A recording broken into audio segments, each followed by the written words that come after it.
जिस समय सर्वप्रथम गीता का उपदेश दिया गया, उस समय दो संप्रदायों में बड़ा वाद विवाद चल रहा था। इनमें से एक संप्रदाय वैदिक यज्ञों, पशु बलि तथा इसी प्रकार के अन्यान्य कर्मों को ही धर्म का सार सर्वस्व समझता था।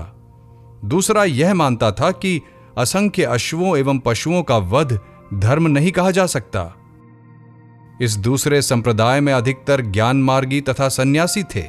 उनका विश्वास था कि समस्त कर्मों का त्याग और आत्मज्ञान की उपलब्धि ही मोक्ष का एकमात्र मार्ग है। गीता के प्रणेता श्री कृष्ण ने निष्काम कर्म के अपने महान सिद्धांत को प्रतिपादित कर इन दोनों विरोधी दलों के विवाद को शांत कर दिया। अनेक लोगों का यह मत है कि गीता महाभारत के समय नहीं लिखी गई, वरन बाद में उसमें जोड़ दी गई है। यह बात ठीक नहीं है। गीता के जो विशिष्ट सिद्धांत हैं, वे महाभारत के प्रत्येक भाग में पाए जाते हैं, और यदि गीता को बाद में जोड़ी हुई मानकर निकाल लिया जाए तो महाभारत के प्रत्येक भाग में से वे अंश निकालने पड़ेंगे जिनमें गीता के सिद्धांत पाए जाते हैं। निष्काम कर्म का अर्थ क्या है?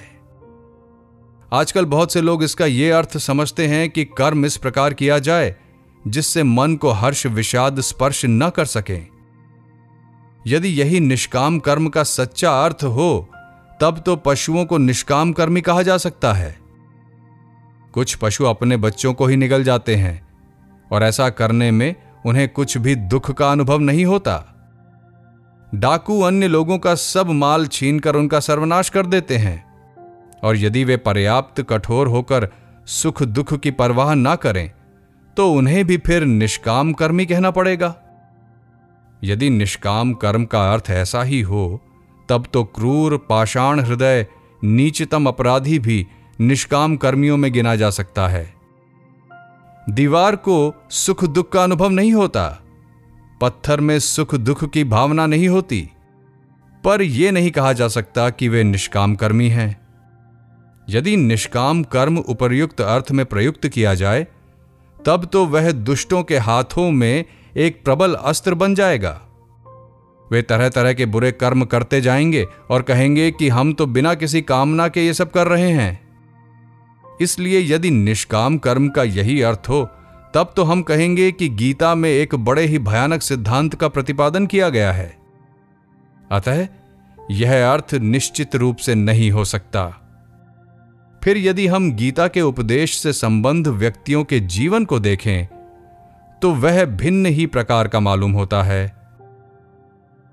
अर्जुन ने युद्ध में भीष्म और द्रोण का संहार किया, और साथ ही उसने अपनी इच्छाओं, स्वार्थ एवं निम्न प्रकृति का भी लाखों बार बलिदान किया।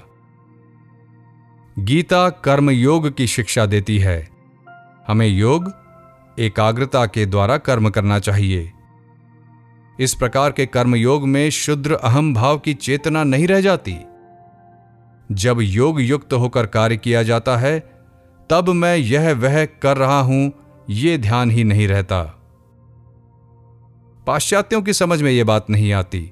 वे कहते हैं कि यदि अहम भाव ना रहे, यदि अहम का नाश हो जाए, तो फिर किसी मनुष्य के लिए कार्य करना किस प्रकार संभव हो सकता है।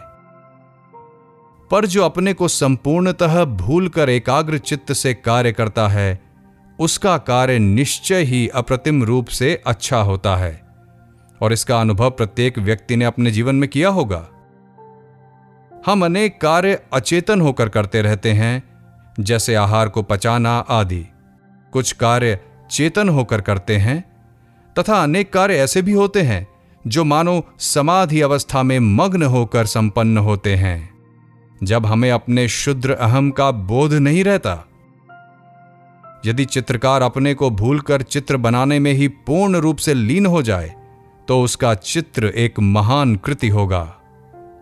एक अच्छा रसोइया भोजन बनाने के समय अपना सब कुछ उसमें लगा देता है। उस समय तक के लिए वो अन्य सब कुछ भूल जाता है। परंतु ये लोग इस प्रकार केवल उसी एक कार्य को अच्छी तरह से कर सकते हैं जिसके लिए वे अभ्यस्त होते हैं। गीता की शिक्षा है कि सभी कार्यों को इसी तरह पूर्णता के साथ करना चाहिए।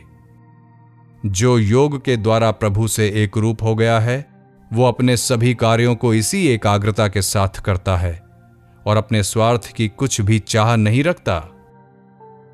इस प्रकार किए हुए कर्म द्वारा संसार की भलाई ही होती है, उससे किसी प्रकार की बुराई नहीं हो सकती।